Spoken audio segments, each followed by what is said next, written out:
Good morning. This is Dr. Kannan from Chengalpet, India. You are watching this series where we discuss about the ancient connection between India and the Kaya Federation in southern Korea. One may wonder why one should be interested in this topic at all to begin with. So I was born in India. Though I'm a German citizen, by heart I am an Indian. So India is a developing country with a tremendous potential, and India has lots of values. Once I was told in a party in Germany that a lady approached me and said, "Are you from India?" I said, "Yes." "India is the heart of the world," she said. So India has all those potential to be the heart of the world. And so I'm interested in India with lots of its values. And India being in those days politically unstable, and India's constitution was partly designed from the British and from American, because India is a democracy.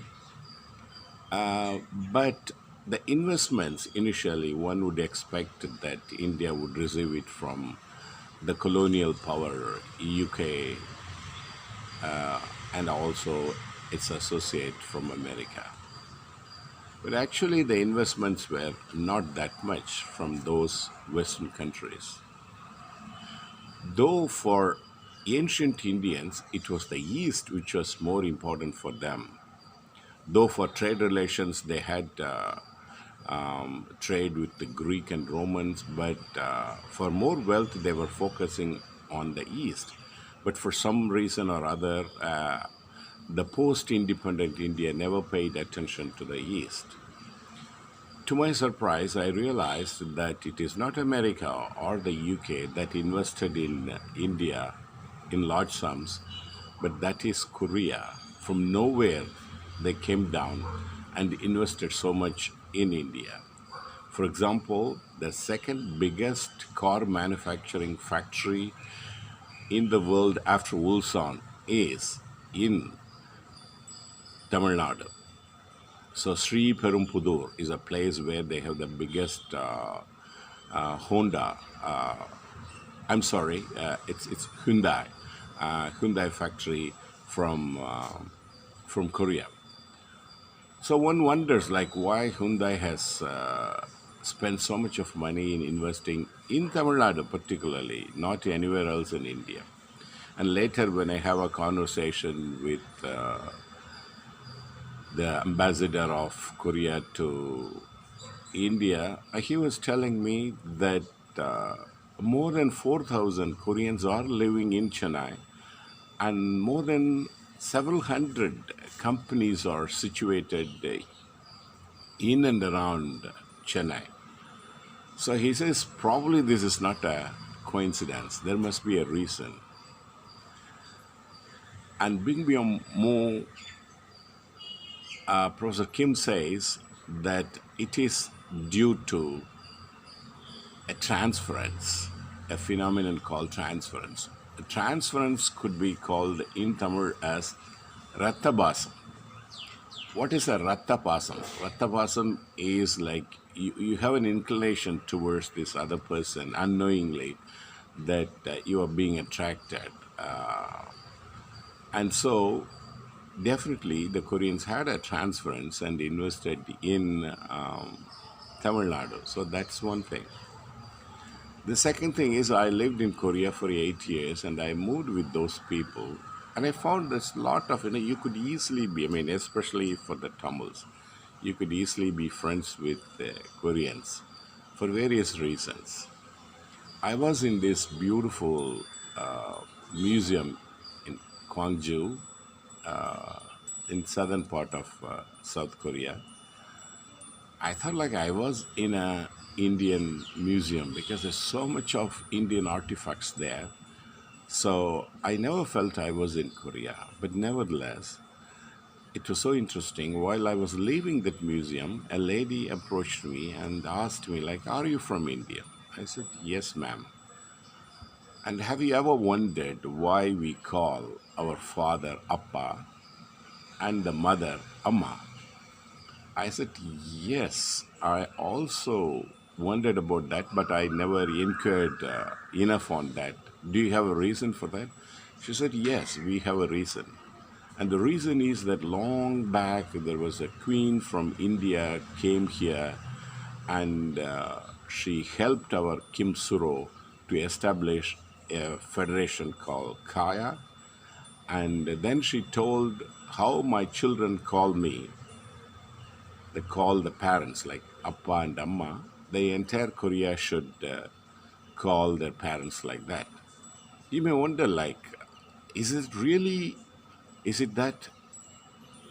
In a way, it's very interesting because you just look around there near Korea, you have the Japan, which call the parents as Otto-san, Okka-san.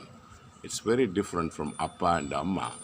Okay, in a similar way, in Chinese also, like they don't call Appa and Amma, and nowhere in that region, either it is in Mongolia or in Philippines or in Vietnam, nowhere around that region people call the parents Appa and Amma. So exactly like the Tamils. So then I got interested. I says, wow, so there must be a reason. But there's also another interesting anecdote to say that Kim Byoung Mo, who started this research seriously, he actually had this problem. He says, "I'm not all that fair like the rest of the Koreans. I'm a little bit dark skinned. What could be the reason?" And then he got into Samguk Yusa, and then he found out that all the Kim clan has on their maternal side a link with India. The funny thing is, King Byoung Mo, who thought that he has a dark skin, should have come to the south, not to the North India, but he went to the North India. The North Indians are rather fair-skinned people, and they don't speak Tamil, and they don't call their parents like Appa and Amma. So that was a historical mistake, what he made. And so he thought the connections were from Ayodhya, and then they went all the way through Burma and settled in the Yangtze River in China. And then from that settlement, this Indian lady went to Korea and made this Kaya Federation. Though this route is possible, but if you look at the people and their behavior and the language, that is so closely connected with Tamil, not with any North Indian language. And for example, I call this lady as Chempavalam, but to call Chempavalam, it's such a long name for the Koreans to say. So I shortened her as Chemba. When I was Googling that, Chemba, but if you put Chemba, then the equivalent in Korean is Kemba. But if you put Semba, then you get the Chemba pronunciation in Korean.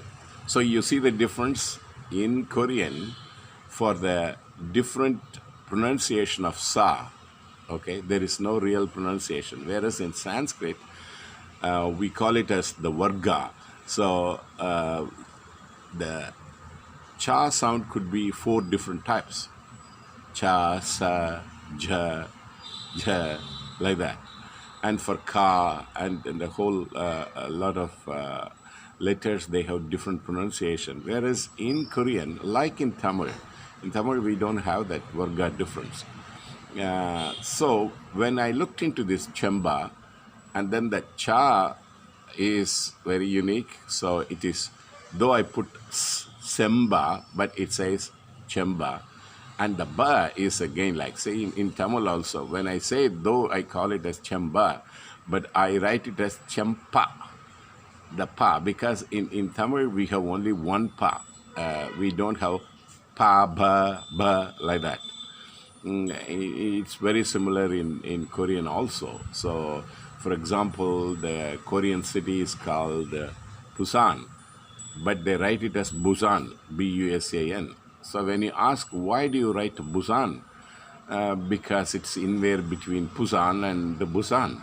So because the pa sound is there is only one letter, and this is exactly the same situation in Tamil. So in many ways, Tamil and Korean have lots of similarities, and one should really be interested in this language. Actually, Jung Kim, who started this research in an informal way, told me once that he is a journalist. He was traveling in Canada in a tram, and then he found the Sri Lankan Tamils chatting around. He said, "This language sounds very familiar to me. What is this language?" He asked those people, and then he found out that was Tamil.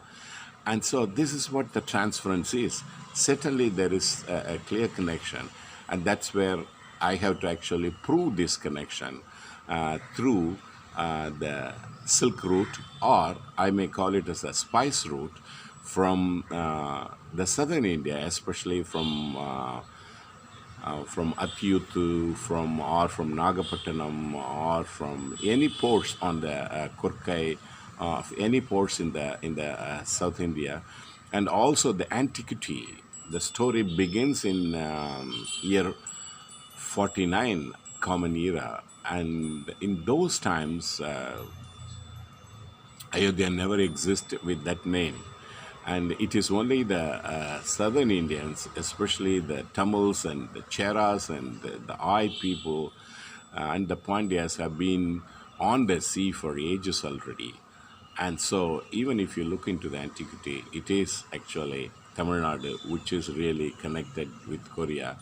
And that's what my research is about. And we'll get into it one by one. Thank you for listening. Thank you. Bye.